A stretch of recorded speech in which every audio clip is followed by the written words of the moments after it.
और महात्म्य है वो सबसे ऊंचा बताया गया है। हरि हर आदि जगत में पूज्य देव कोई सदगुरु की क्रिया के सबकी क्रिया होय। गुरु ब्रह्मा गुरु विष्णु गुरुदेव महेश्वर गुरुदेव साक्षात परब्रह्म तस्मै श्री गुरुवे नमः। ब्रह्मा विष्णु और महेश तीनों का जो दर्जा है, तीनों का जो महत्व है गुरुदेव के अंदर देखा गया है, गुरुदेव के चरणों में देखा गया है।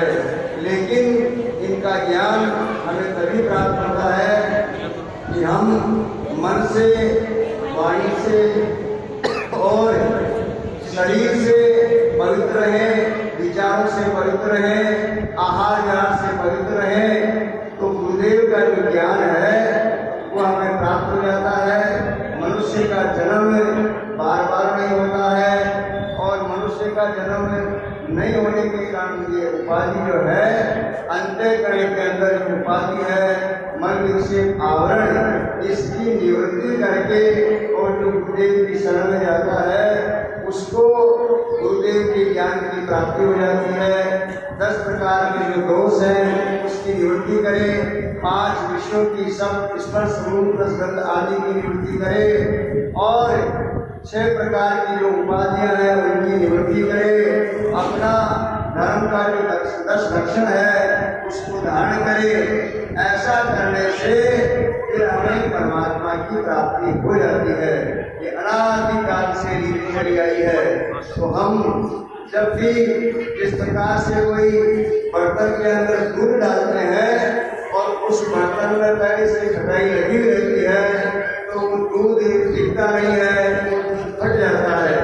ऐसे ही हमारा मन रूपी जो बर्तन है इसको साफ करके जो इस गुरुदेव के ज्ञान को अंतःकरण में मन में धारण करता है उसको तो लाभ हो जाता है। लेकिन जो अपने मन को शुद्ध नहीं करता है इसलिए सबसे पहले अपने कर्म की शुद्धि करें, व्यवहार की शुद्धि करें और जो हमारे से अग्रज है, माता पिता है और शिक्षा गुरु है, बुजुर्ग है, उनको निरंतर नमस्कार करें। जहाँ जहाँ भी महापुरुषों का समागम हो वहाँ जाकर के उसे अपने हृदय में धारण करने का प्रयास करें। जिस प्रकार से भूखे व्यक्ति को रोटी का स्वाद मालूम होता है, प्यासे को पानी का स्वाद मालूम होता है, ऐसे ही जिसे आत्म कल्याण करना है उसे उपदेश की ठीक ढंग से प्राप्ति और स्वाद मालूम होता है।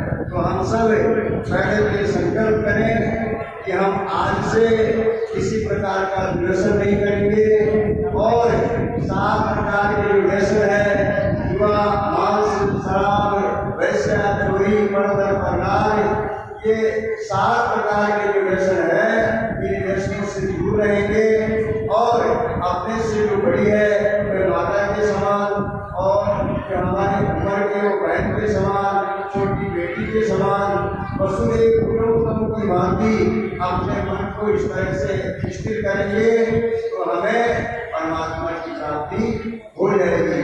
कोई गुरुदेव भगवान का जो अनादि नाम है, अनादि उद्देश्य है, अनादि दीक्षा है, ये निरंतर हमारे गुरुदेव संत श्री बिल्लुभाई जी महाराज, उनके गुरुदेव श्री हीरामणि महाराज और जशीराम जी महाराज, हीरामणि महाराज अनंत रूप से जैसे बर्तन के अंदर धारा प्रवाह पानी आता रहता है और वो बर्तन भर जाता है, उससे दूसरे की प्यास बुझती है, घड़े को जो भर लेता है उस घड़े से और की प्यास बुझती है।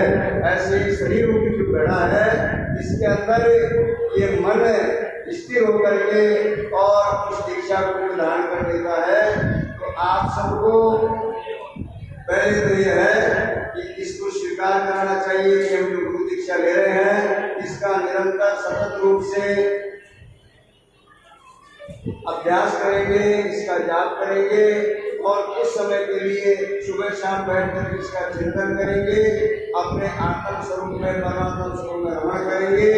अगर ऐसा भाव है तो दीक्षा लेनी चाहिए, उपदेश लेना चाहिए और ऐसा भाव नहीं है जिस प्रकार से हम रोगी है और दवाई लेकर के आवे और उस दवाई को ला करके कमरे में रख देवे तो उस रोग का निदान नहीं होता है, रोग की निवृत्ति नहीं होती है।